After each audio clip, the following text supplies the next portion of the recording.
As pragas: saraiva, gafanhotos e trevas. Após as 6 primeiras pragas, o Egito já estava devastado, mas o faraó continuava recuando-se a deixar o povo de Deus ir. As próximas 3 pragas seriam ainda mais catastróficas, atacando a própria estrutura da sociedade egípcia e seus recursos naturais. A 7ª praga, saraiva, Deus disse a Moisés: levante-se cedo pela manhã, confronte o faraó e diga-lhe: assim diz o Senhor, o Deus dos Hebreus, deixe meu povo ir para me adorar.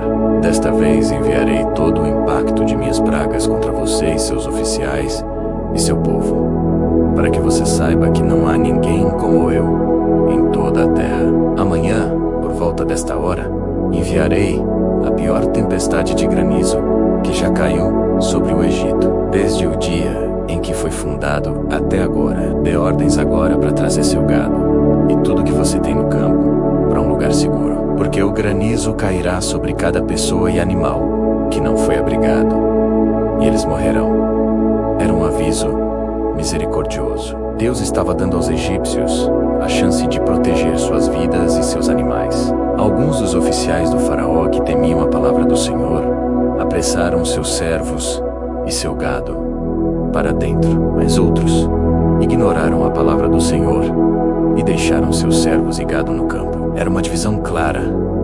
Alguns estavam começando a reconhecer o poder de Deus, enquanto outros permaneciam obstinados. Moisés estendeu sua vara para o céu, e o Senhor enviou trovões e granizo, e relâmpagos caíram sobre a terra. O Senhor fez chover granizo sobre a terra do Egito.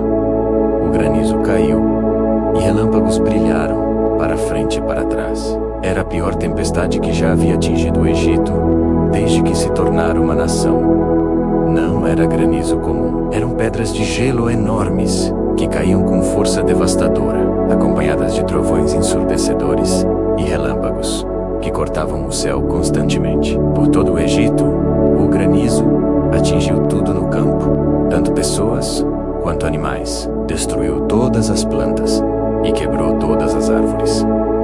Colheitas inteiras foram arruinadas. O linho e a cevada foram destruídos porque a cevada estava madura e o linho estava em flor. Apenas o trigo e o centeio não foram destruídos porque amadurecem mais tarde. Mas novamente, em Gósen, onde os israelitas viviam, não caiu granizo.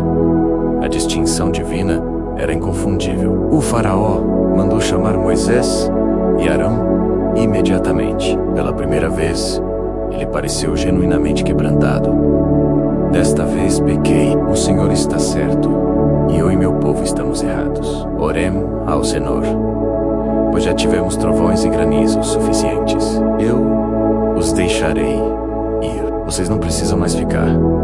Era a confissão mais próxima de arrependimento que ele havia dado. Moisés respondeu: quando eu sair da cidade, estenderei minhas mãos em oração ao Senhor. Os trovões cessarão e não haverá mais granizo, para que você saiba que a terra é do Senhor. Mas eu sei que você e seus oficiais ainda não temem ao Senhor Deus.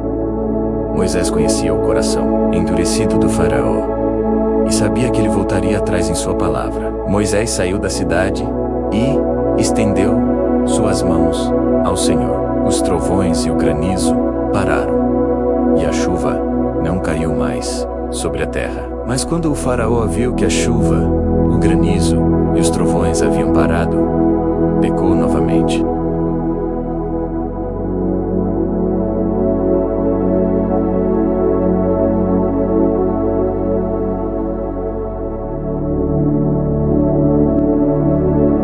A 8ª praga, gafanhotos. O Senhor disse a Moisés: vá ao faraó, pois eu endureci seu coração e os corações de seus oficiais, para que possa realizar esses sinais meus entre eles, e para que você conte a seus filhos e netos como lidei duramente com os egípcios e como realizei meus sinais entre eles, para que vocês saibam que eu sou o Senhor. Moisés e Arão foram ao faraó e disseram: assim diz o Senhor, o Deus dos Hebreus, até quando você se recusará a se humilhar diante de mim? deixe meu povo ir para me adorar. Se você se recusar, amanhã trarei gafanhotos para seu país. Eles cobrirão a face da terra de modo que ninguém poderá ver o chão. Eles devorarão o que restou após o granizo, incluindo todas as árvores que crescem em seus campos. Encherão suas casas e as casas de todos os seus oficiais e de todos os egípcios, algo que nem seus pais, nem seus antepassados viram, desde o dia em que se estabeleceram nesta terra. Os próprios oficiais do faraó começaram a protestar. Eles disseram ao faraó: até quando este homem será uma armadilha para nós? Deixe o povo ir para adorar ao Senhor seu Deus. Você ainda não percebe que o Egito está arruinado? A pressão estava crescendo. O Egito estava sendo destruído. E até os conselheiros do faraó podiam ver isso. O faraó mandou trazer Moisés e Arão de volta e disse: vão, adorem ao Senhor seu Deus. Mas quem exatamente irá? Moisés respondeu: iremos com nossos jovens e idosos, com nossos filhos e filhas, e com nossos rebanhos e gado, porque devemos celebrar uma festa ao Senhor. O faraó disse: o Senhor esteja com vocês, se eu deixar vocês irem com suas mulheres e crianças. Claramente, vocês têm intenções. Mas não, deixem apenas os homens irem e adorar ao Senhor. E Moisés e Arão foram expulsos da presença do faraó.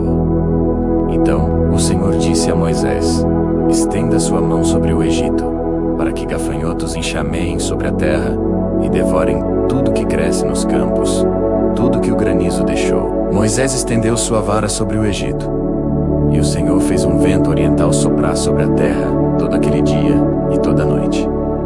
Pela manhã, o vento havia trazido os gafanhotos. Eles invadiram todo o Egito e se estabeleceram em todo o país, em grande número. Nunca antes havia havido tal praga de gafanhotos, nem nunca haveria novamente. Eles cobriram toda a superfície do solo, até que ficou escuro. Devoraram tudo que o granizo havia deixado, todas as plantas nos campos e todos os frutos nas árvores. Nada verde restou em árvore ou planta em todo o Egito. O faraó rapidamente convocou Moisés e Arão e disse: pequei contra o Senhor seu Deus e contra vocês. Agora perdoem meu pecado mais uma vez e orem ao Senhor seu Deus para tirar esta praga mortal de mim. Moisés saiu da presença do faraó e orou ao Senhor. O Senhor mudou o vento para um vento ocidental muito forte, que levou os gafanhotos para o Mar Vermelho. Nenhum gafanhoto foi deixado em todo o Egito.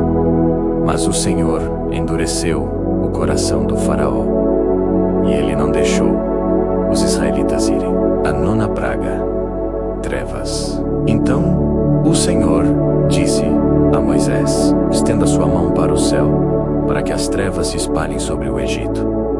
Trevas que podem ser sentidas. Moisés estendeu sua mão para o céu, e trevas totais cobriram todo o Egito por 3 dias. Ninguém podia ver outra pessoa ou deixar seu lugar por 3 dias. Não era apenas ausência de luz solar, era uma escuridão sobrenatural, espessa e opressiva, que podia ser sentida fisicamente. As pessoas acendiam lâmpadas, mas a luz não penetrava a escuridão. Era como se a própria luz tivesse sido sugada do Egito. As pessoas ficaram paralisadas onde estavam, incapazes de se mover, de trabalhar, de viver normalmente. Era uma escuridão aterrorizante que atacava a mente e o espírito. Esta praga era particularmente significativa porque atacava Ra, o Deus Sol do Egito, a divindade suprema. O faraó era considerado filho de Ra, mas agora o Sol havia sido apagado, provando que o Deus de Israel era superior a todos os deuses do Egito. No entanto, todos os israelitas tinham luz onde viviam. Enquanto os egípcios tropeçavam em trevas impenetráveis, os hebreus continuavam suas vidas normalmente, com luz plena. O faraó convocou Moisés e disse: vão, adorem ao Senhor. Até suas mulheres e crianças podem ir com vocês. Apenas deixem seus rebanhos e gado. Mas Moisés disse: você mesmo deve nos fornecer sacrifícios e holocaustos para apresentarmos ao Senhor nosso Deus.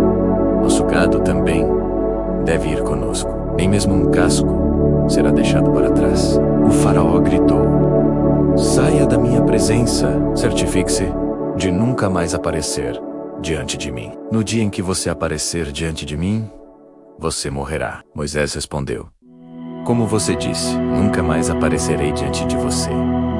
9 pragas haviam devastado o Egito, mas o faraó permanecia obstinado. Agora viria a 10ª e final praga, a mais terrível de todas. Por aqui, vai ter um novo vídeo todos os dias. Deixe uma curtida e se inscreva no canal, para não perder nada. Mande para uma pessoa que você ama e seja o canal de bênçãos em outras vidas.